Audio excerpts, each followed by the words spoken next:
ഇന്നത്തെ ഒരു night video ആണ് കേട്ടോ. രാത്രിയാണ് കൂടുതൽ കുക്കിങ്ങും ചെയ്യാറുള്ളത്. അപ്പം ഞാൻ കുക്കിംഗ് ചെയ്യാറാകുമ്പോൾ ശങ്കരി പഠിത്തമൊക്കെ കഴിഞ്ഞ് എൻ്റെ അടുക്കളയിൽ വന്നേക്കും സഹായിക്കാനാണെന്നാണ് പറയുന്നത്. അപ്പോൾ ഇന്ന് രാത്രിയിൽ കുറച്ച് മെഴുക്ക് വരട്ടാന്ന് കരുതി ബീൻസും കിഴങ്ങും ഒക്കെ ഇട്ടൊരു മെഴുക്ക് വരട്ടി അതെല്ലാം അരിഞ്ഞ് വെച്ചിട്ട് ഞാൻ മീൻകറി വെക്കാൻ വേണ്ടിയിരുന്നു. ആദ്യമേ ഞാൻ മീൻകറി വെക്കുന്നതിൻ്റെ ആദ്യത്തെ ഭാഗമൊക്കെ എടുക്കാൻ അങ്ങ് വിട്ടുപോയി കേട്ടോ. അപ്പോൾ അടുത്തേക്ക് മീൻകറി നല്ല ചോപ്പം കോര ചെങ്കലവ എന്നൊക്കെയാണ് ഞങ്ങളുടെ നാട്ടിൽ പറയുന്നത്. ആ മീനാണ് കറി വെക്കുന്നത്. അപ്പം മുളക് കറി വെക്കുന്നതാണ് ഇവിടെ എല്ലാവർക്കും ഇഷ്ടം. അപ്പം ചട്ടിയൊക്കെ ചൂടാക്കി കടുകും ഉലുവയൊക്കെ പൊട്ടിച്ച് കൊച്ചുള്ളിയും വെളുത്തുള്ളി ഇഞ്ചിയൊക്കെ നല്ലപോലെ വഴറ്റി പച്ചമുളകൊക്കെ ഇട്ട് ഇവിടെ ഞാൻ ഒരുപാട് കൊച്ചുള്ളിയും വെളുത്തുള്ളിയൊക്കെ ഇടും. ഞാൻ ഓരോ വീഡിയോസൊക്കെ കണ്ടിട്ടുണ്ട് കേട്ടോ. ചിലരൊക്കെ മീൻകറി വയ്ക്കുമ്പോൾ കൊച്ചുള്ളിയും വെളുത്തുള്ളിയും ഇഞ്ചിയൊക്കെ വളരെ കുറച്ചിടുന്നുള്ളൂ. പക്ഷേ എനിക്ക് അതിൻ്റെ ഫ്ലേവറൊക്കെ കുറച്ച് മുന്നേ നിൽക്കണമെന്നുകൊണ്ട് ഞാൻ കുറച്ചധികം ഇടും. അത് ഞാൻ പൊടികളായിട്ട് മുളക് പൊടി മഞ്ഞൾപ്പൊടി മല്ലിപ്പൊടിയും കൂടി ഇട്ടിട്ട് നല്ലപോലെ ഒന്ന് മൂത്ത് വേണ്ട പച്ചക്കൊത്തൊക്കെ ഒന്ന് മാറി വരുമ്പോഴാണ് ഞാൻ തക്കാളി ചേർത്ത് കൊടുക്കാറുള്ളത്. അതിന് മുമ്പേ ചേർക്കുന്നവരും ഉണ്ട് കേട്ടോ. ഓരോ നാട്ടിൽ ഓരോ രീതിയിലല്ലേ കറിയൊക്കെ വയ്ക്കാറുള്ളത്. അപ്പം ഞാൻ നല്ലപോലെ ഒന്ന് ചൂട് വന്നപ്പോൾ കുറച്ച് തിളച്ച് വെള്ളം ഒഴിച്ച് കുറച്ച് പുളിവെള്ളം ഒഴിച്ച് സാധാരണ കുടംപുളി ഇടുന്നതാണ് നല്ലത്. എന്തെങ്കിലും കുടംപുളി ഇല്ലാത്തതുകൊണ്ട് ഞാൻ കുറച്ച് പിഴിഞ്ഞുപുളി ഇട്ട് കൊടുത്തു. പിഴിഞ്ഞുപുളി ഇട്ട് നല്ലപോലെ ഒന്ന് ഇളക്കി കൊടുത്തിട്ട് ഉപ്പ് ഞാൻ ആദ്യമേ കുറച്ച് ചേർത്തായിരുന്നു തോന്നുന്നു, എനിക്ക് ഓർമ്മയില്ല കേട്ടോ ഞാൻ എപ്പോഴത് ചേർത്തിയെന്ന്. എങ്കിലും ഉപ്പൊക്കെ ചേർത്ത് കൊടുത്തിട്ട് നല്ലപോലെ ഒന്ന് തിളപ്പിക്കാൻ വെച്ചു. നല്ലപോലെ തിളപ്പിച്ചിട്ട് ഞാൻ മീനിടാറുള്ളൂ. അല്ലെങ്കിൽ മീൻ ഈ പഞ്ഞി പോലെ നിൽക്കുന്ന മീനായതുകൊണ്ട് പെട്ടെന്ന് പൊടിഞ്ഞു പോകാൻ സാധ്യതയുണ്ട്. അതുകൊണ്ട് ഞാൻ കുറച്ചധികം കഴിയുമ്പോൾ നല്ലപോലെ തിളച്ചിട്ടേ മീനിട്ട് കൊടുക്കാറുള്ളൂ. പിന്നെ മെഴുക്ക് വരട്ടാന്ന് കരുതി പാനൊക്കെ അടുപ്പത്ത് വെച്ച് വെളിച്ചെണ്ണയൊക്കെ ചൂടാക്കി കടുകൊക്കെ ഒന്ന് പൊട്ടിച്ചു. കടുകൊന്ന് നല്ലപോലെ പൊട്ടി വന്നിട്ട് ഞാൻ പച്ചക്കറി ഇട്ട് കൊടുക്കാറുള്ളൂ. അല്ലെങ്കിൽ കടുകിൻ്റെ ചവർപ്പ് കാണും കേട്ടോ.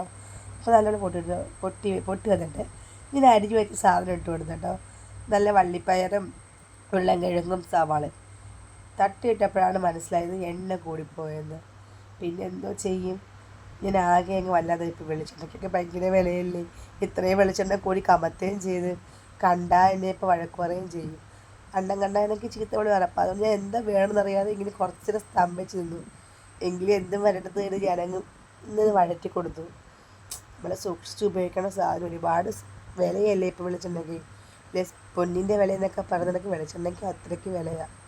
പിന്നെ ഞാൻ കുറച്ച് ഉപ്പും മുളക് പൊടിയും മഞ്ഞൾപ്പൊടിയും കൂടി ഞാനിങ്ങനെയാണ് മെഴുക്ക് വരട്ടാണത്. ചിലത് മഞ്ഞൾപ്പൊടി മാത്രമായിട്ട് മെഴുക്ക് വരട്ടും, ചില തേങ്ങയിട്ട് മെഴുക്ക് വരട്ടും.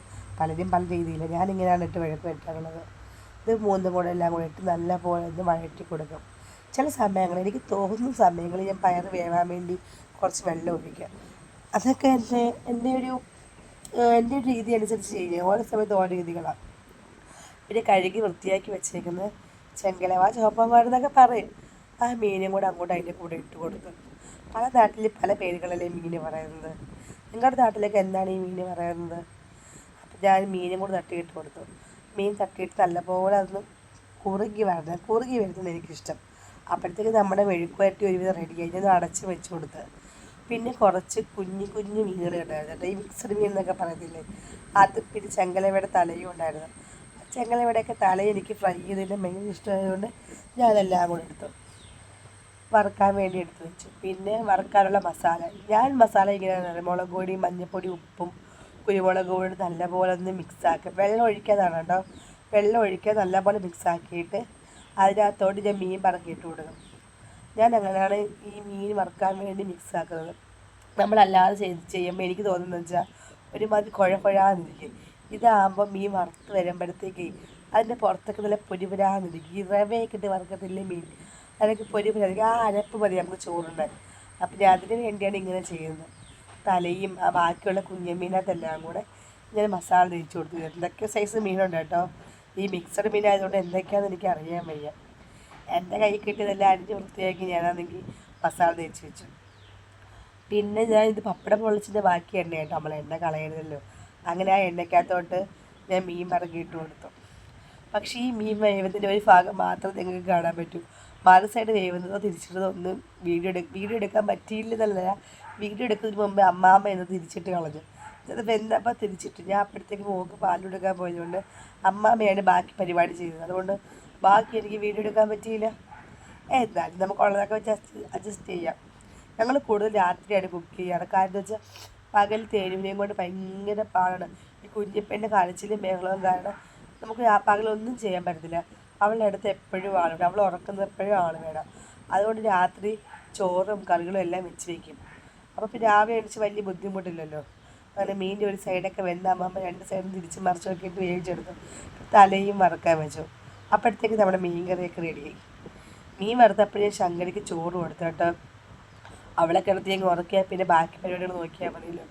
അവൾക്ക് സ്കൂളിൽ പോകണ്ടേ. നമ്മൾ എത്രയൊക്കെ നേരത്തെ ചോറ് കൊടുത്തെന്ന് പറഞ്ഞാലും അവൾ ഉറങ്ങാൻ 11 മണിയാവും. പിന്നെ കുഞ്ഞിപ്പെണ്ണ് ഇതെല്ലാം കണ്ടുകൊണ്ടിരിക്കും. അവൾക്ക് നമ്മളെപ്പോഴും അടുത്ത് വേണം കേട്ടോ. അപ്പം അമ്മാമ്മയുടെ കൊടുത്തിട്ടാണ് ബാക്കിയുള്ള ജോലികളൊക്കെ ചെയ്തത്. പിന്നെ നാളത്തേക്കുള്ള വെള്ളം എന്ന് വെച്ചാൽ നാളെ കുടിക്കാനുള്ള വെള്ളം ഇന്ന് രാത്രി ഞങ്ങൾ തിളപ്പിച്ച് വയ്ക്കും. അപ്പോൾ അതിന് ഏലക്കയൊക്കെ ഇട്ട് വെള്ളം തിളപ്പിക്കാൻ വെച്ച് ചോറിനുള്ള വെള്ളമൊക്കെ അടുപ്പത്ത് വെച്ച് നമ്മൾ ചോറ് റൈസ് കുക്കറാണ് വെക്കുന്നത് കേട്ടോ. അതുകൊണ്ട് തലേന്ന് രാത്രി നമ്മൾ തിളപ്പിച്ച് ഇറക്കി റൈസ് കുക്കർ വെക്കും. രാവിലെ മോൾക്ക് പോരാകുമ്പോഴത്തേക്ക് ഊറ്റിയാൽ മതിയല്ലോ. പിന്നെ ഇപ്പോൾ ഡയറ്റ് ആയതുകൊണ്ട് രാത്രി ഞങ്ങൾ ചപ്പാത്തിയാണ് കൂടുതലും കഴിക്കുന്നത്. അപ്പോൾ ഞങ്ങൾക്ക് വേണ്ടിയുള്ള ചപ്പാത്തി എല്ലാം ഉണ്ട്. എനിക്ക് അതിന് വേണ്ടിയാണ് ചപ്പാത്തി ഉണ്ടാക്കുന്നത്. ചപ്പാത്തിയും മീൻകറിയും മെഴുക്കുവരട്ടിയും മീൻ വറുത്ത എല്ലാം കൂടെ കൂട്ടി രാത്രിയിലത്തെ ഡിന്നർ ഇങ്ങനെ അങ്ങ് കഴിഞ്ഞു പോയി. എന്തൊക്കെയാണ് ഇതൊക്കെ ഒരു സ്വർഗം തന്നെ. ചോറില്ലാത്തത് എനിക്ക് നല്ല വിഷമവും ബുദ്ധിമുട്ടൊക്കെ ഉണ്ട്. എങ്കിലും ഞാനങ്ങ് അഡ്ജസ്റ്റ് ചെയ്യും. ചോറിനുള്ള വെള്ളം നല്ലപോലെ തിളച്ചേട്ടോ.